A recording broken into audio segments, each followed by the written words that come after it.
जो मिला तो मुझे ऐसा लगता था जैसे मेरी सारी दुनिया में गीतों की रुत और रंगों की बरखा है, खुशबू की आंधी है, बहकी हुई सी अब सारी फिजाएं हैं, बहकी हुई सी अब सारी हवाएं हैं, खोई हुई सी अब सारी दिशाएं हैं, बदली हुई सी अब सारी अदाएं हैं, जागी उमंगे है, धड़क रहा है दिल, सांसों में तूफान है, होठों पे नगमे है, आंखों में सपने हैं, सपनों में बीते हुए सारे वो लम्हे हैं। जब कोई आया था नजरों पे छाया था, दिल में समाया था, कैसे मैं बताऊं तुम्हें कैसा उसे पाया था, प्यार से चेहरे पे बिखरी जो जुल्फे, तो ऐसा लगता था जैसे घुंघर के पीछे एक ओस में धुला हुआ फूल खिला है, जैसे बादल में एक चांद छुपा है और झांक रहा है, जैसे रात के पर्दे में एक सवेरा है, रोशन रोशन आंखों में सपनों का सागर, जिसमें प्रेम सितारों की चादर जैसे झलक रही है, लहरों लहरों बात करे तो जैसे मोती पर से, जैसे कहीं चांदी की पायल गूंजे, जैसे कहीं शीशे के जाम गिरे और सन से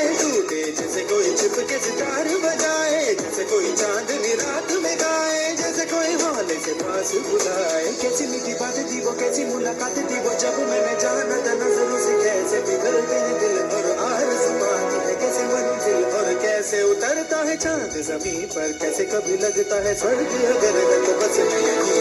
इसने बनाया मुझे और समझाया मुझे, हम जो मिले हैं हमें ऐसे ही मिलना था, गुल जो खिले हैं उन्हें ऐसे ही खिलना था, जन्मों के बंधन जन्मों के रिश्ते हैं, जब भी हम गम तो हम यूं ही मिलते हैं खानों में, मेरे जैसे शहद से घुलने लगे खामों के दर, जैसे आंखों में घुलने लगे ख्वाबों की दुनिया भी कितनी हंसी और कैसी रंगीन थी, ख्वाबों की दुनिया जो कहने को थी पर कहीं भी नहीं थी, आप जो टूटे मेरे आंख जो खुली मेरी होश जो आया मुझे, मैंने देखा मैंने जाना वो जो कभी आया था, नजरों पे छाया था, दिल में समाया था, ये चुका है और दिल में रहा है अब तन्हा तन्हा, न तो कोई अरमा है न कोई तमन्ना है न कोई सपना है, जो मेरे दिन और अब जो मेरी रातें हैं उनमें सिर्फ आंसू है, उनमें सिर्फ दर्द की रंज की बातें हैं और फरियादें हैं, मेरा अब